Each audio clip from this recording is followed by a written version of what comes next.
Hello friends, welcome to my Sanjita channel. তো তোমরা কেমন আছো? আশা করি ভালো আছো। আমিও খুব ভালো আছি। তো আজকের আমি ভিডিওটা এখান থেকেই শুরু করলাম।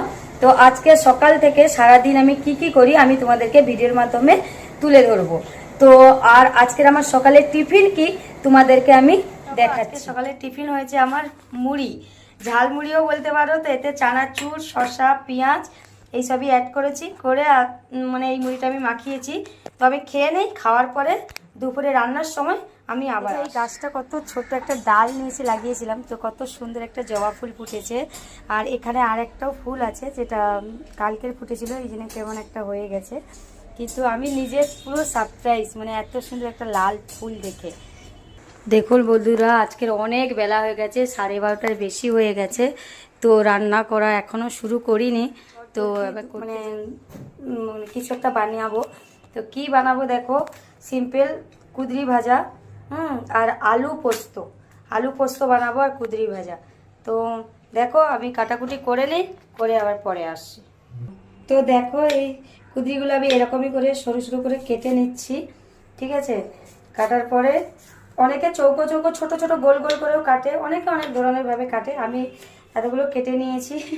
লাস্টে পরে মনে হলো যে আপনাদেরকে দেখানো হয়নি, তাই এই এখন একটু দেখালাম।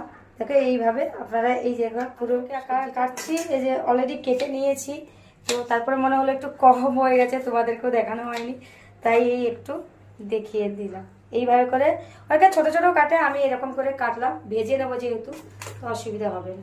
দেখুন আমাদের বাড়িতে পেঁয়াজ দিয়েই কুদরি ভাজা হয়। তো কুদরি ভাজাটাই পেঁয়াজ আর এই শুকনো লঙ্কা, কালো জিরে দিয়েই ভাজবো।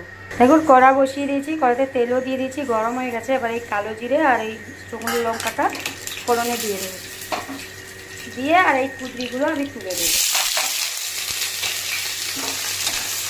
দিয়ে একটু নাড়িয়ে নেবো। তারপর নাড়ানোর পরে এবার আমি এই পর্যায়ে ঢাকা দিয়ে দেব, দিয়ে লো ফ্লেমে গ্যাসটা আমি করে দেব। দেখুন কুদরিটা এই পর্যায়ে হয়ে এলে আমি যে পেঁয়াজ দিয়ে ভাজবো বলেছিলাম, পেঁয়াজটা কুচিয়ে রেখেছিলাম, পেঁয়াজটা দিয়ে দিলাম।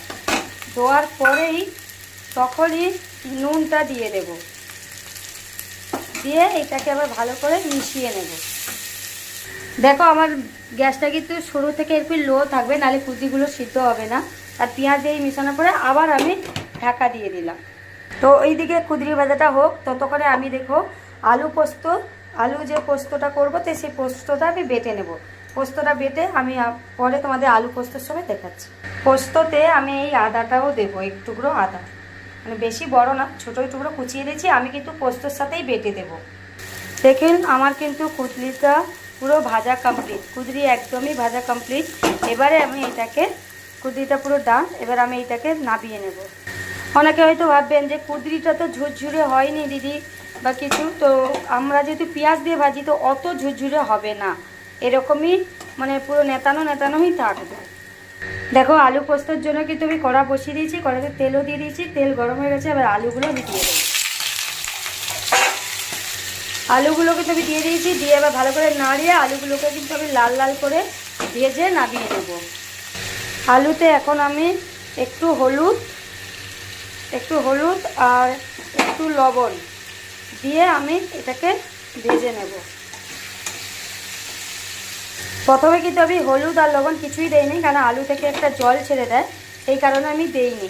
এখন দিয়ে আবার নাড়িয়ে এই দেখুন আমি ঢাকা মেরে দিলাম। আর আঁচটা কিন্তু মিডিয়ামই থাকবে, নাহলে আলুটা ভালোভাবে লাল লাল করে সেদ্ধ হয়ে ভাজা হবে না। এই পাশে কিন্তু আলুটা ভাজা হোক, ততক্ষণে দেখুন আমি এই ধারে ভাত বসিয়ে দিয়েছি। তো এই যে ভাতের জল গরম করছি, আর হয়ে গেলে এই চালটা দিয়ে দেবো। তো চলো রান্না করে নিই, রান্না করে পরে তোমাদেরকে দেখাচ্ছি। আলুগুলো কিন্তু আমি এইভাবে ভেজে তুলে নিলাম। এবারে দেখুন আমি এবারে ফোড়নে তেজপাতা দুটো দিয়ে দেব, আর শুকনো লঙ্কা আর কাঁচা লঙ্কা যে রেখেছিলাম এটাও দিয়ে দেব।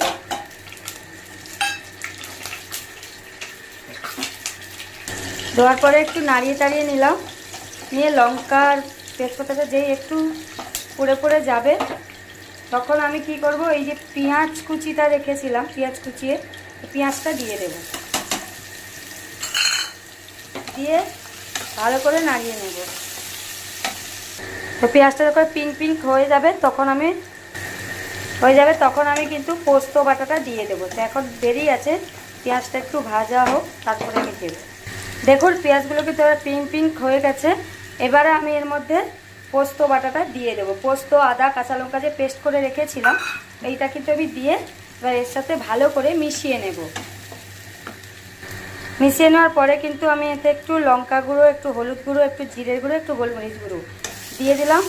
দিয়ে এটাকে ভালো করে নাড়িয়ে নেড়ে যেই বাটিটায় পোস্ত বাটাটা রেখেছিলাম আমি পেস্টটা, সেই বাটি ধুয়ে একটু জল দিয়ে দেবো। দিয়ে এটাকে ভালো করে মিক্স করে, দেখো ভালো করে মিশাতে হবে। মিশিয়ে এটাকে আমি এবার ঢাকা মেরে দেব। দেখো এবার আমি এটাতে ঢাকা মেরে দিচ্ছি। দিয়ে এবার আমি গ্যাসটাকে একদম লো করে দেব। দেখো পোস্তটা কিন্তু আবার ভাজা হয়ে গেছে, তো পুরো 100% ভাজবো না, কারণ যেহেতু এর মধ্যে আলু দেওয়ার পরে আবার আলুর সাথে ভাজা হবে। তো এই মিশিয়ে নেব। এভাবে কিন্তু মিশিয়ে নেওয়ার পরে এবার আমি কি করব, এটাকে এবার ঢাকা মেরে আরও 3-4 মিনিট আমি এটাকে লো ফ্লেমে রাখবো। এবারে দেখুন পুরো ঢাকা খোলার পরে পোস্তর পুরো রেডি, আমার পুরো এই তেল ছেড়ে দিয়েছে। তো আলু পোস্ত আমার পুরোপুরি রেডি, ঠিক আছে। তো আমি পোস্ততে কিন্তু একটুও জল ইউজ করিনি, কারণ আপনারা দেখেছিলেন যে আমি ওই যখন পোস্তটা বাটাটা যে বাটিতে ছিল সেই বাটিতে ধুয়ে একটুখানি জল দিয়েছিলাম। তো পোস্ত আমার পুরোপুরি রেডি হয়ে গেছে। তো আর পোস্ত হবে না, তেল যেহেতু ছেড়ে দিয়েছে পোস্ত কিন্তু আমি এই পর্যায়ে গ্যাসটা বন্ধ করে দেব।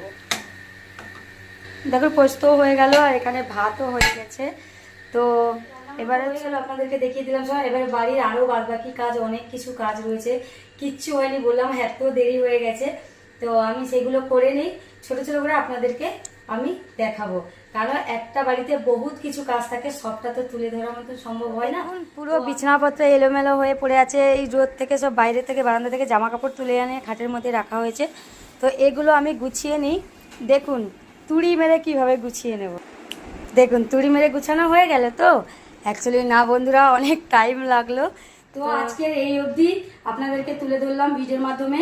তো আমার চ্যানেলে যদি নতুন হও তাহলে প্লিজ আমার চ্যানেলে একবার সাবস্ক্রাইব, লাইক, কমেন্ট করে দেবেন আর শেয়ার করবেন।